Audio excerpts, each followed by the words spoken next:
Firefighters responding to a fiery plane crash at Bradley International Airport in Connecticut. The airport, located just outside of Hartford, confirmed the accident moments ago. It's not yet clear if anyone has been hurt. The FAA says it's a vintage Boeing B-17 that crashed at the end of the runway at around 10 this morning while attempting to land. The airport has since been closed and flights have been canceled. Joining me now to talk about this is former NTSB Chairman Mark Rosenker. Mark, thank you for joining us. We appreciate it as always. I guess the first question, as we wait for more news from the authorities at Bradley International Airport, is what are the procedures and the next steps that the FAA will undertake? Well, right now we're talking about a serious issue in that something which happened only about 90 minutes ago. And a number of those that were part of this accident may well be in the hospital and be examined for a total examined from the program itself. Right, and so and typically when something like this happens, you know, this is a vintage plane. It's a vintage World War II aircraft. We don't know where it was headed, but. You know, yeah, I'm guessing that the FAA, given that it's a U.S. plane, given that it's at an American airport, is going to be on the scene to try and figure out exactly what happened. Absolutely.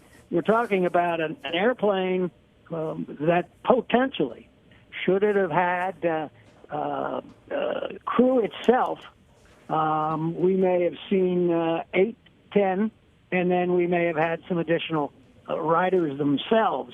But we're going to learn exactly what happened here, exactly the number of passengers that were on board, that were watching the way the operators were working here. But still, we're still so early here. Only 90 minutes since the actual accident itself occurred. They can't really tell us very much, although I do understand several of them have been taken to the hospital.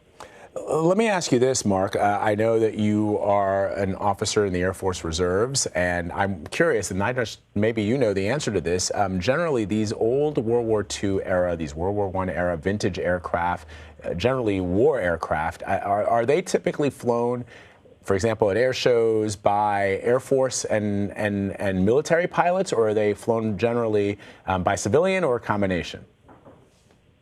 Mostly right now, we're talking about an airplane that was almost 80 years old, potentially, at least between 75 and 80. We just don't know specifically when this one was built and, in fact, stopped flying for the government essentially. Remember that this is a 1940 or so aircraft of a craft that was operating within the United States Army Air Corps during that period of time when, in fact, it was being examined during the war was going on. Right, but I mean, like right now, today, like when we see these planes at air shows, you know, oftentimes they are at commemorative air shows, commemorating, for example, just recently we celebrated, or at least we memorialized, wouldn't call celebration the right word, but we memorialized the American and the Allied landings in Normandy, you know, on June 6, 1944. And so when we have those big moments where there are air shows where vintage aircraft appear today in modern times, are they flown by civilians, or generally are they military pilots that are still piloting them, you know, today? No active Air Force at all. Okay. Would be flying an airplane that's about 70, 80 years. That's really what we're talking about here. But that doesn't mean that say a group of people that have purchased an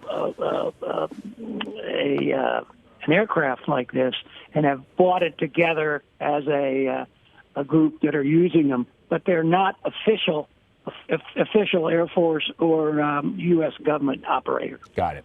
All right, Mark Rosenker, thank you so much for your expertise as always. We appreciate it.